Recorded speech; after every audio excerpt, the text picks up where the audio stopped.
नवनीत राणा का लोकसभा अध्यक्ष ओम बिरला को पत्र। ओम बिरला को पत्र लिख नवनीत राणा ने सुनाया अपना दर्द। न वॉशरूम जाने दिया, न पीने को पानी दिया। उद्धव पुलिस ने किया टॉर्चर, दी गालियां। उद्धव राज में हनुमान चालीसा पढ़ने गई सांसद को मिली भारी सजा। नमस्कार, मैं हूं आंचल सिंह। अमरावती की निर्दलीय सांसद नवनीत राणा ने लोकसभा स्पीकर ओम बिरला को पत्र लिखकर उद्धव ठाकरे सरकार पर कई बड़े गंभीर आरोप लगाए हैं। नवनीत राणा ने पत्र में उनके साथ 23 अप्रैल 2022 को खार पुलिस स्टेशन में जो कुछ भी हुआ है वो कहानी बयां की है। महिला सांसद नवनीत राणा ने पत्र लिखकर बताया कि कैसे उनके साथ दुर्व्यवहार किया गया। वहीं पत्र में नवनीत ने लिखा है कि उनका दृढ़ विश्वास है कि उद्धव ठाकरे के नेतृत्व में शिवसेना हिंदुत्व के सिद्धांतों से पूरी तरह से भटक गई है, क्योंकि वो जनादेश को धोखा देना चाहती थी और कांग्रेस एनसीपी के साथ चुनाव के बाद गठबंधन करना चाहती थी। उन्होंने आरोप यह भी लगाया है कि ठाकरे ने हिंदुत्व के सिद्धांतों को धोखा दिया है। सांसद नवनीत राणा के पत्र पर लोकसभा सचिवालय ने संज्ञान भी लिया है और लोकसभा सचिवालय ने 24 घंटे के अंदर रिपोर्ट भी मांगी है। लेकिन अब बात करते हैं उस टॉर्चर की जिसका वर्णन उन्होंने पत्र में किया है। नवनीत राणा ने अपने चिट्ठी में लिखा है कि मुझे 23 तारीख को पुलिस स्टेशन में ले जाया गया। 23 अप्रैल को मुझे पूरी रात पुलिस स्टेशन में ही गुजारनी पड़ी। रात को मैंने कई बार पीने के लिए पानी मांगा, लेकिन रात भर मुझे पानी नहीं दिया गया। नवनीत ने आगे बड़ा आरोप लगाते हुए कहा कि मौके पर मौजूद पुलिस स्टाफ ने कहा कि मैं अनुसूचित जाति की हूँ, इसलिए वो मुझे उसी गिलास में पानी नहीं दे सकते जिसमें वो लोग पीते हैं। मतलब मुझे मेरी जाति की वजह से पीने के लिए पानी तक नहीं दिया गया। मैं यहाँ पर ये जोर देकर कहना चाहती हूँ कि मेरी जाति की वजह से मुझे बुनियादी मानव अधिकारों से वंचित रखा गया। नवनीत राणा ने अपने पत्र में यह भी दावा किया है कि पुलिस ने उन्हें पानी देने से इनकार कर दिया क्योंकि वो एससी समुदाय से हैं। नवनीत राणा का यह कहना है कि इसके अलावा भी जब मुझे रात में बाथरूम जाना था तो पुलिस कर्मचारियों ने मेरी मांगों पर ध्यान नहीं दिया और इस पर पुलिस ने यह जवाब दिया कि वो नीची जाति वालों को अपना यानी कि जो पुलिस स्टाफ का बाथरूम है उसे इस्तेमाल करने के लिए नहीं दे सकते।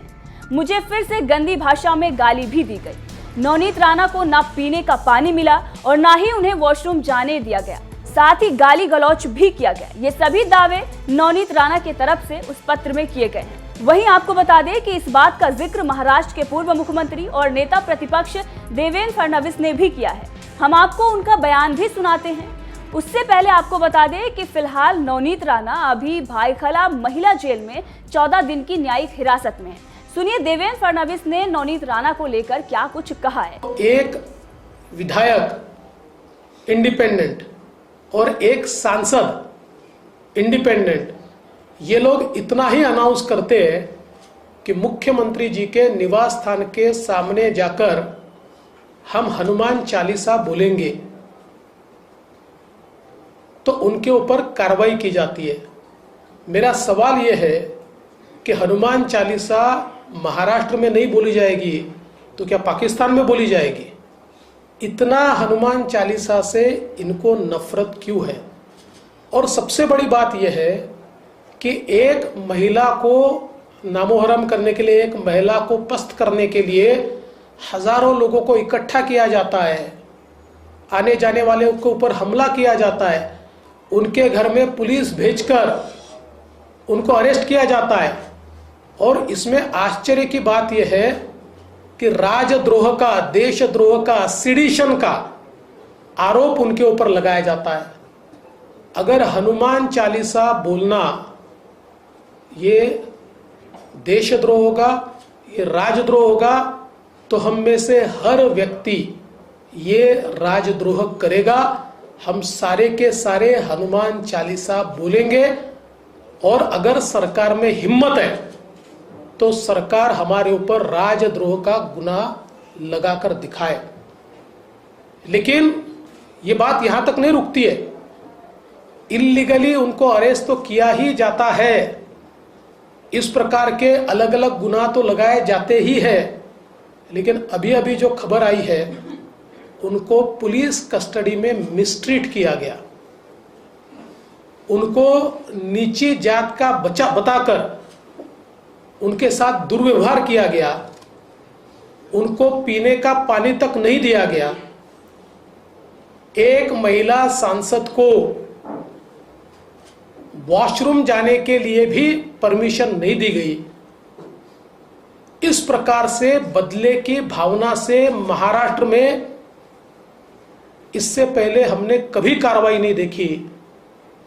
हम तो महाराष्ट्र को पुरोगामी कहते हैं, लेकिन महाराष्ट्र में ऐसे अहंकारी लोग आज सत्ता में हैं कि जो अपने अहंकार के मद में लोकतंत्र को भूलकर, लोकतंत्र को पैरों तले दबाकर, लोकतंत्र को कुचलकर अपना राज चलाना चाहते हैं।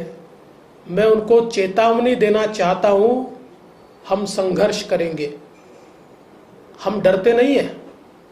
आप हमारे जान पर हमला करेंगे तब भी हम आपका भ्रष्टाचार बाहर निकालेंगे। और बहुत स्पष्ट रूप से मैं उनको कहना चाहता हूं कि आपके हमलों को वैसा ही जवाब देना हमको आता है।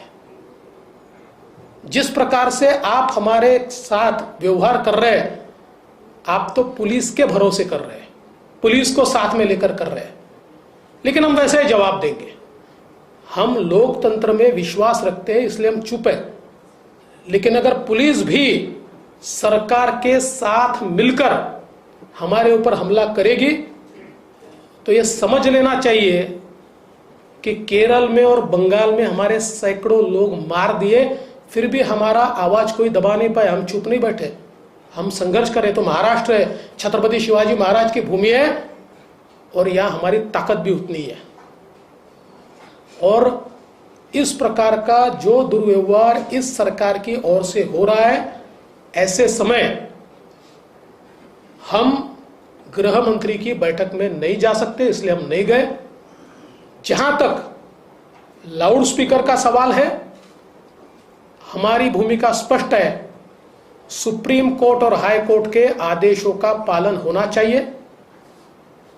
जिस समय पुराने जमाने में हम भी देवी के नवरात्र में रात भर जगराता करते थे, हम भी गणेश जी के समय देर रात तक कार्यक्रम करते थे, लेकिन सुप्रीम कोर्ट ने जब से यह निर्णय दिया कि रात को 10 बजे के बाद लाउड स्पीकर नहीं चलेगा और केवल 15 दिन इसकी छूट दी जाएगी, तब से लेकर हमने 10 बजे के बाद हमारे कार्यक्रम बंद कर दिए। तो अगर सुप्रीम कोर्ट के आदेश का पालन हिंदू समाज करता है तो देश के सभी समाजों ने सुप्रीम कोर्ट के आदेश का पालन करना चाहिए। और अगर कोई करता नहीं है तो ये सरकार की जिम्मेवारी है कि सरकार उनके ऊपर कार्रवाई करे। सर आपने बात केली की मराठीमध्ये किरीट सोमय्या यांच्यावर हा पहिला हल्ला झालेला नाहीये। पुण्यात त्यांच्यावर हल्ला झाला होता।